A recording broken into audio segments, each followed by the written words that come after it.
Okay, the argument about people rushing content too fast. I see this a lot, especially with Wuthering 1.1 right now. This is something that people always bring out to argue about non-stop, man. Non-stop. Today, I'm going to talk about something I read very often. The quote of being, "It's your fault if you rush the content and now you have nothing to do," and why it could be wrong. Okay. Do you guys agree? Is it your fault if you guys rush content too fast? Never rush content too fast, guys. Never. Alright? So if you rush the game too fast, the content you finish within one day is your fault. It's nobody's fault. It's not Nexon's fault. It's not Hoyover's fault. It's your fault. Alright? So what does it mean by rushing the content? The idea is you speed run faster than you're supposed to be and thus burning it too quickly. Okay. The argument will come up with games like Genshin and Honkai Star Rail. Don't roll your eyes reading these names since they are the most popular and they have a specific strategy behind them. Endgame basically consists of doing your dailies as fast as you can and log off. My personal idea is that they do this since they are releasing more and more games and they want to get you to do dailies on them all. Anyway. Yeah, I feel like that could be true. There's a lot of Genshin players that play Honkai Star Rail overlap, so therefore they design it for the dailies to be as fast as possible. So there's that as well. So story content and map exploration can be measured in a specific amount of playtime as any other games. For example, Wuthering Wave 1.1 patch could be measured in 8 hours of playtime to complete both story and active exploration of the new map. There's literally nothing you can do to extend this playtime.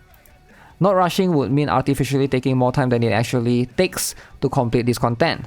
But there will be no reason to actually do that. Taking longer won't enrich your experience with lore or any other stuff, since there's nothing in between. Can basically be completed in 1 weekend.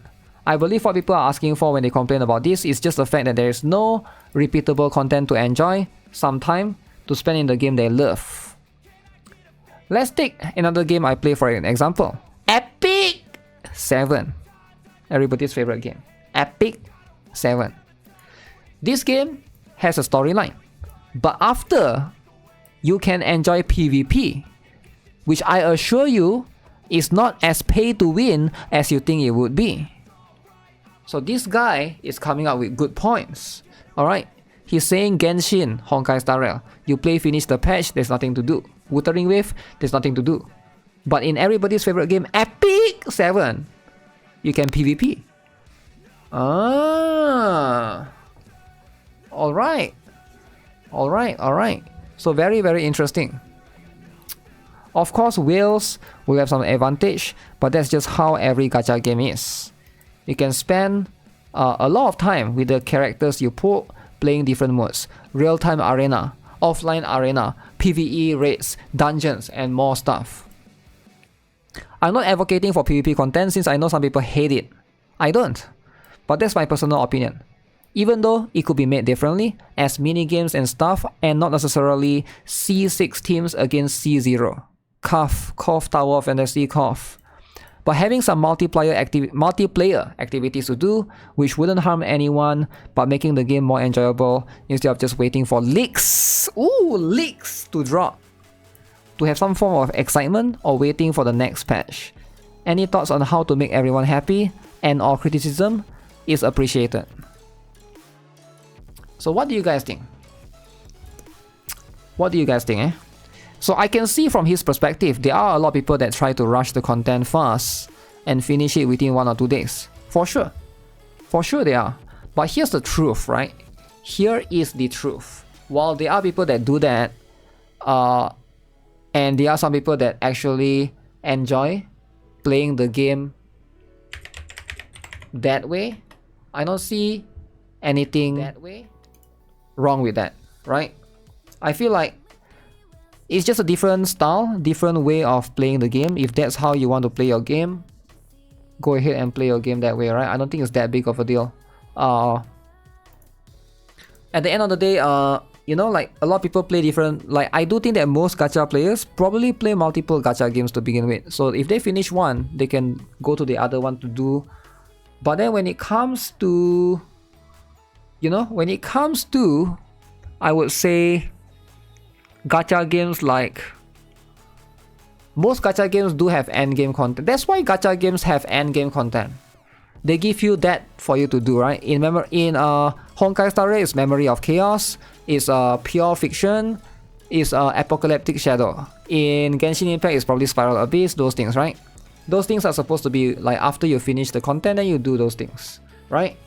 And you can always find time to do those things. I feel like it's not, if those things are not for you, you don't want to do those things. Yeah, sure, there's only so much you can do, right? Same goes for Wuthering Wave as well. There's the boss and stuff like that. There's always more and more things to do overall. That guy's point of view is MMO perspective, MMO POV, but the great majority of players are really casual. They don't care about competitive modes or cooperative modes.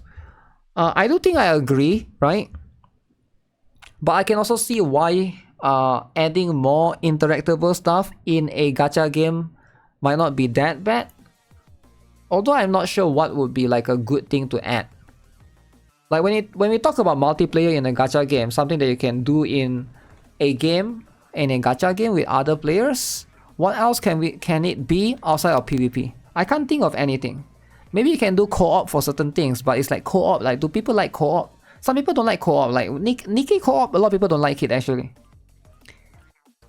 You can't make everyone happy, that's why target audience analysis exists in the first place. When designing a game, the first thing the designer thinks is what their target audience and what they like and what they dislike. Multiple games and series have suffered a loss because they tried to make everyone happy. I'm one of the people who hate PvP in a gacha game because it's no point other than feeling like a chore playing it and letting the whales flex. Repeatable contents are like a chore, and there's already repeatable content on the games you mentioned, like Honkai Star Rail Simulated Universe, which lets you experiment with weird themes. In Genshin, you can also do another run with other common Abyss. To be fair, in Honkai Star Rail Simulated Universe, most players are not going to experiment with stuff. People just want to do the weeklies for Simulated Universe and then boom, log off. I don't think they care about that. Co-op like Blue Archive raids where I can borrow units, I don't think that's counted as co-op though, that's just a system itself, right? Isuri needs to promote co-op. Yeah, that's true. Isuri needs to start promoting co-op, man. Co-op is important in gacha game, alright? Co-op is very, very important. It is something that you gotta promote more. Genshin's new endgame mode, the theater thing, I have no idea about that. If by repeatable content mean endless farming like in Grand Blue Fantasy, I would rather not. More content is a good thing, but I don't get people who expect their gacha game of choice to be their main activity. If you run out of content, then just play something else. Watch something. I'm not even being a hustle culture telling you to touch grass or start a business or anything. Even if you just want to spend your time for leisure, there are so much options we have in this age. You cannot make everyone happy, yeah. Frankly, I don't think games should try to. It's perfectly fine to cater to a certain target audience. Just to illustrate the point that it's impossible to please everyone, take Genshin for example. People say it's no content, no repeatable content, which is technically extremely false. Serenity Pod allows you to sink an indefinite amount of time creating builds, decorate your house, put more dogs, put more pigs inside there. There's also everybody's favorite, the TCG. If you want PvP, you can do TCG. Ah, smart. Honkai Star Rail need to have TCG as well. PvP, just cook up some combos to fight NPCs. Not everyone are into this, and I don't blame them. Despite the so-called current content they want is already right there, staring at them. That's true actually. That's true. How many of you guys here actually play TCG? How many of you guys here? Let's be honest, why do you guys not play TCG? TCG is so cool. TCG, the trading card game. The trading card game inside of Genshin Impact. It was okay for a while. It gets boring for me. I never touched TCG, but why? Why do you not touch TCG? It's cool, right? I don't know. I guess it's not for everyone, eh? There's that.